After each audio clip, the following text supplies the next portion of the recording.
Hi everyone, it's Marianne. Welcome to my Bookbinding 101 series. And in this video, I'm going to share with you part one of creating your text block. In the previous video, I shared with you how to create your typeset in MS Word. So if you haven't seen that yet, go check it out and come back here when you're ready to create your text block. In this first part of creating the text block, I'm going to share with you how to print your signatures, how to fold them, press them, create holes in your signature, and sew them together. So for paper, this is what I'm using, Hammer Mill Great White 30. It is 20 pounds, 75 GSM, has a 92 brightness, and this is 500 sheets, and it's 11 by 17. You can get the US letter size, which is 11 by 8.5, but the reason I got the 11 by 17 is because I want a short grain paper. And this is kind of like the hack book taught me. What I use to cut my paper is my Cricut cutter. You could buy a guillotine or get a guillotine. They're very expensive. So the advantage of having a guillotine is you could cut paper all at the same time. This paperweight, I could only do up to 4 max. I only recommend, honestly, up to 3 to cut it so that it doesn't damage the paper and it cuts like pretty neatly. So at first, what I was doing, I was just like, okay, this is 8.5. I'm just going to cut an 8.5 and that's it. It's going to be equal. No, it's not. For some reason, this measurement is a bit off. At first, I just thought I just need to go like a millimeter above 8.5. It still didn't work. So what I do is I just took the advice again of Book Talk. See, I have like 3 sheets over here. Is to just simply fold it in half. So you don't need to use a bone folder here. You can if you want to, but not necessary. All I really do is kind of like align the corners as best as I can. And then I just press the top. I don't need to go all the way down. I just need it on the top. So that's why I think using a bone folder is not necessary, but it's up to you. So I just line that crease onto the slit where it is going to get cut.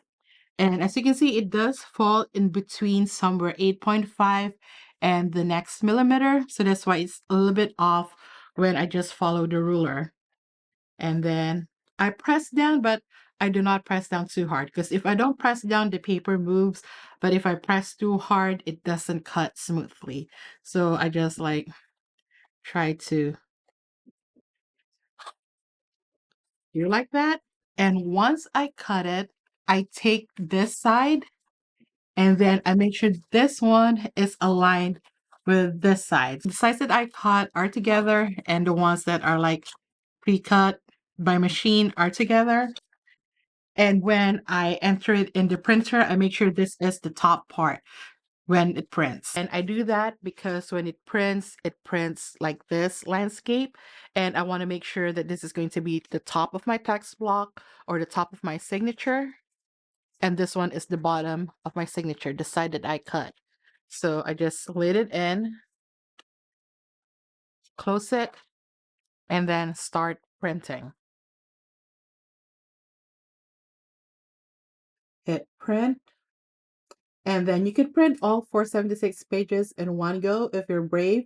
But for me, since it was my first typeset, what I did is I printed by signature. So my range is going to be 1 to 10. And we are going to print double-sided and make it sure it's on the short edge. So it's printed correctly. Paper size is US letter. Orientation is landscape. The scale is 100. Media quality, I just stick to normal. When there are graphics, I switch to best. It's really up to you what is the quality of printing that you want, but normal is fine. I don't really see much difference between normal and best since it's mostly text. The page view, I just double check that the pages that I want to print are the ones that are going to be printed. So that is pages 1 to 10 of 476, and you just print, and that is my first signature. All you really need is a printer that prints double-sided automatically, because if you do it manually, I also had a manual printer, you're just gonna waste a lot of paper.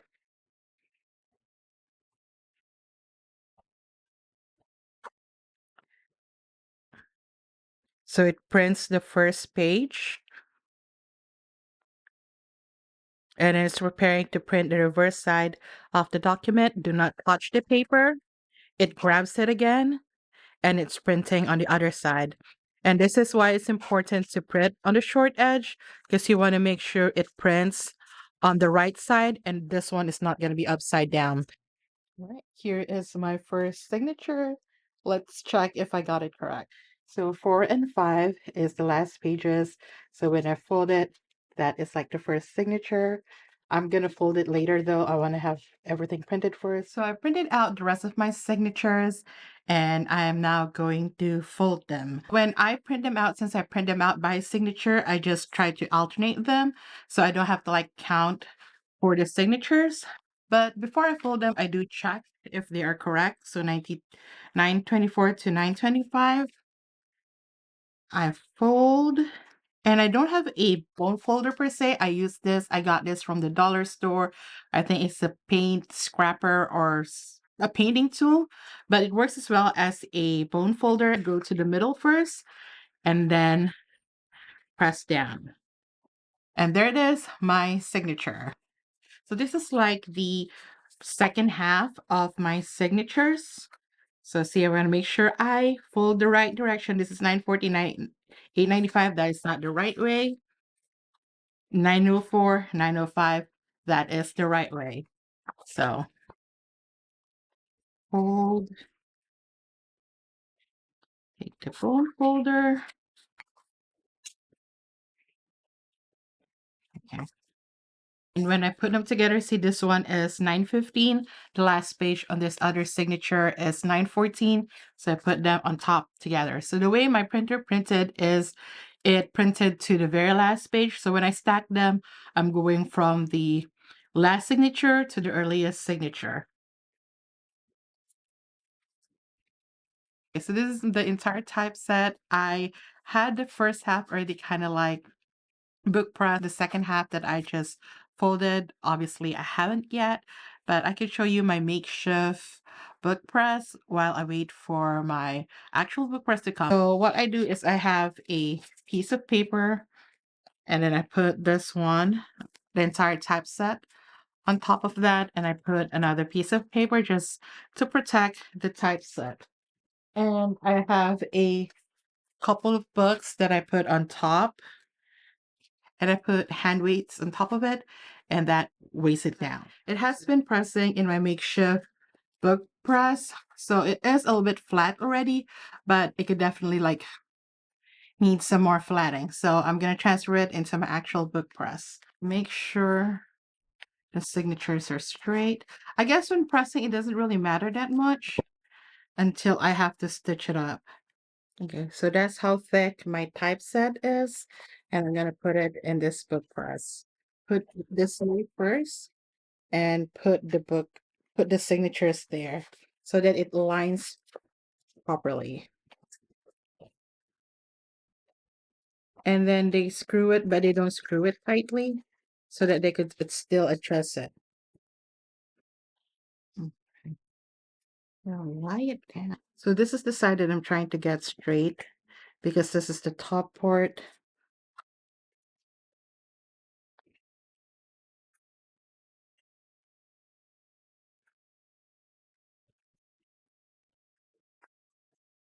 So I got the top part as straight as I can. It's not perfect, but it's fine.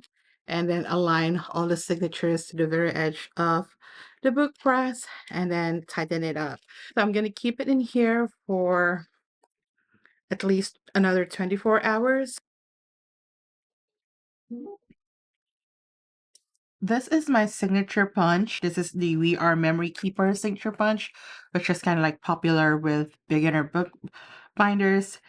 And you could DIY this, but this is one of those things I feel like if I'm going to invest in something in book binding right away, it's going to be the signature punch because I don't want to waste the text block that I just made, especially since I have like 47 signatures to punch.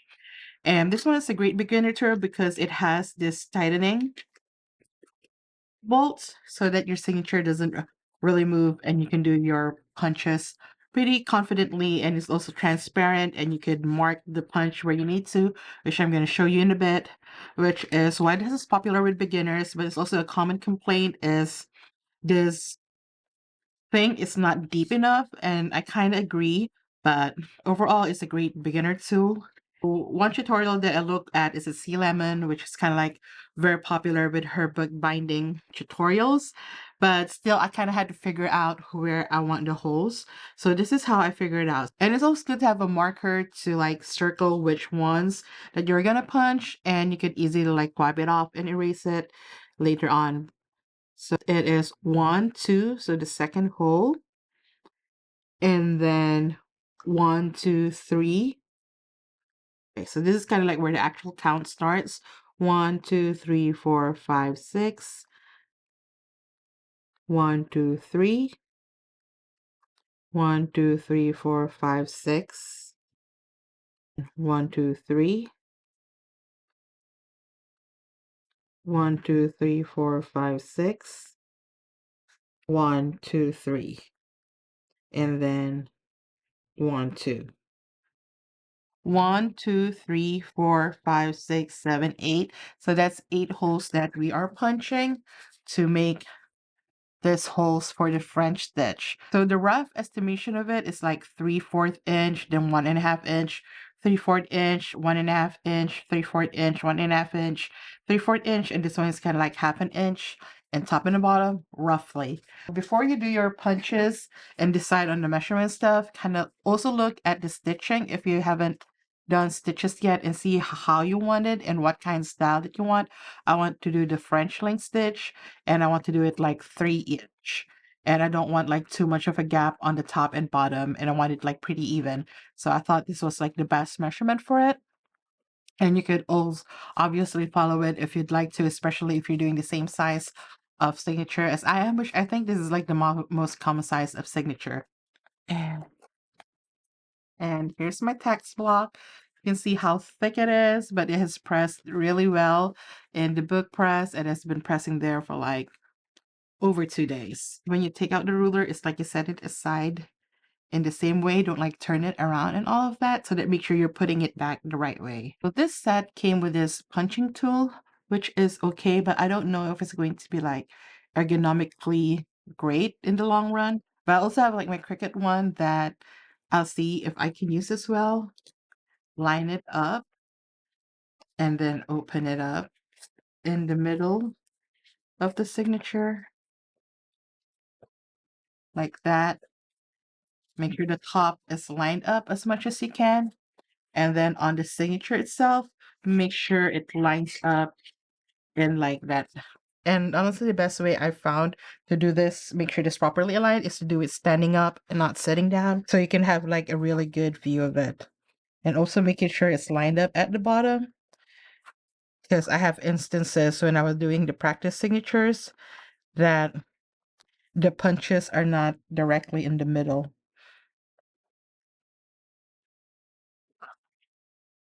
And then just tighten it up. And also be careful with what marker you're using. I kind of already know that this marker that I use, the red one, doesn't really stick to the ruler. So be careful to not stain your signature. Just straight down, straight down, straight down, straight down, straight down, straight down, straight down, straight down. That's pretty much it. And then, okay, as mentioned, when you're taking off the ruler, making sure you're setting it aside in the same direction. And here are the punches. As you can see, like it's not properly in the middle for some of them, especially at the bottom. It always happens when I do my signatures. It doesn't really matter when I started stitching the signatures, at least in my practice ones, but I still would love them to be right in the middle. So just make sure when you're doing this, like you're really properly aligning it so that you could punch it right in the middle. But yeah, so that is my first signature, and that's how it looks. And then I'll be doing all 47.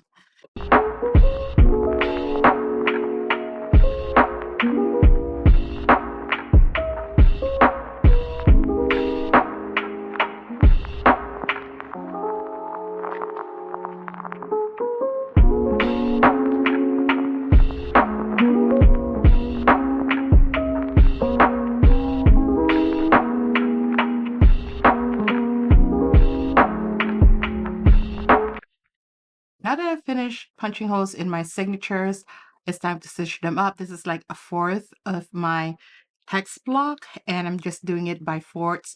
So this is about like 12 signatures. So I'm just gonna sew 12 signatures at a time.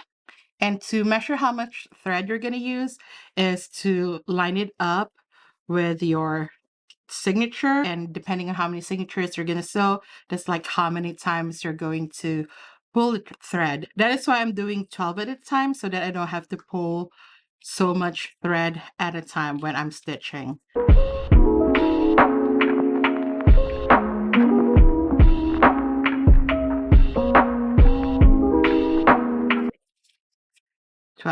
So that's how much thread I am pulling out. I'm using a curved needle to stitch. The signature punch tool comes with this and a straight needle as well. And I'm just going to thread it and just give it some leeway. So I'm going to start with the very last signature. Opening it up in the middle and then going through one hole into the next. It's kind of like the benefit of having a curved needle. So I'm just doing it very gently so as to not tear the signatures. So you just make sure you go through the holes because you'll accidentally poke it like this. I just accidentally poked it, but that's okay. That will be covered hopefully when I glue everything together. But ugh. All right. Okay. So now we've finished stitching the first signature.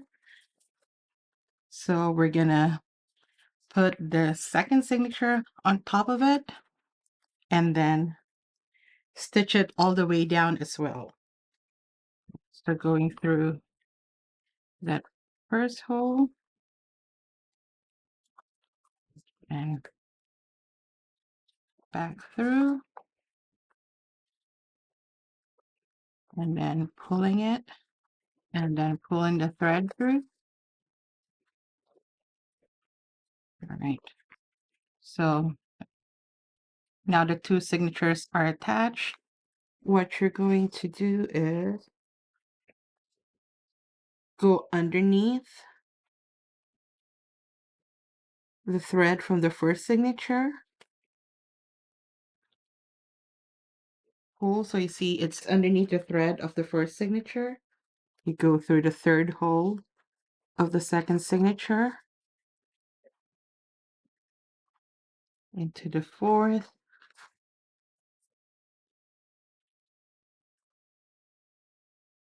and then do it for the other two sections as well.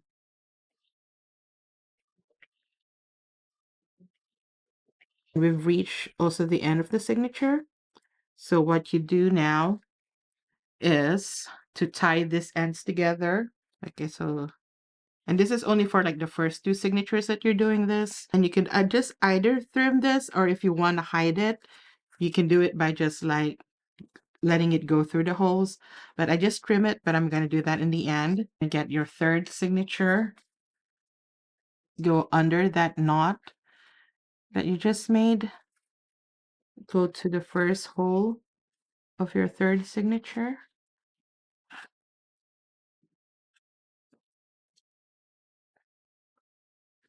Okay. Thread underneath. And if you don't know which one, it's the one that is underneath the last threaded hole. Into that. Back into that. Or start pulling. Just making sure the threads are not tangled. And there you go. You have the beginnings of a French stitch. Going underneath the last threaded one before going into the hole that's aligned on top of it.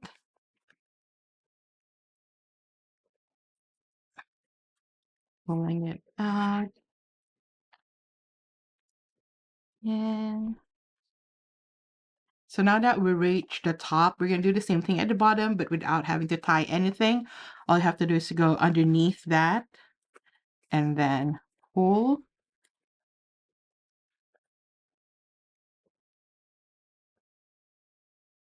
There you go. And then go underneath the loop that you just made.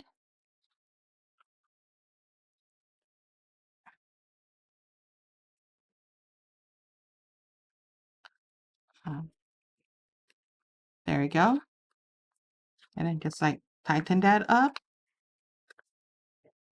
There you go. And then grab your next signature and do the same thing all over again. Back and forth, back and forth, back and forth until you're done with all your signatures. I'm going to do it, show that to you in a time lapse. And then once I ran out of thread, I'm going to show you how I'm going to connect the next thread to do the rest of my signatures.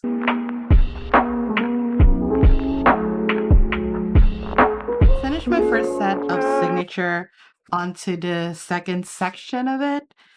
And I'm just about to run out of thread. So here's how I am going to add more thread for the next section of signatures that I am sewing into my text block. Starting with a new signature, I'm just going to thread this. I'm just going to thread it in and just pull that through and then grab my new set of threads and just tie them together. I'm going to attempt to do a square knot. I'm not sure I know how to do one, but all right. All right. It's okay. Tighten it together. So after I did the square knot, I am cutting the excess thread, making sure I'm not cutting the one that I just extended. Just going to continue stitching the needle on the topmost thread. Pull it out.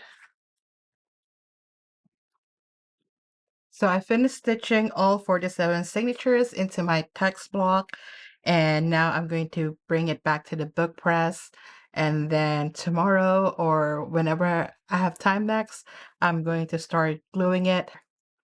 But yeah, look how thick that is. And now that you have sewn your signatures together, it's time to take the next steps in creating your text block, so make sure to check out my next video.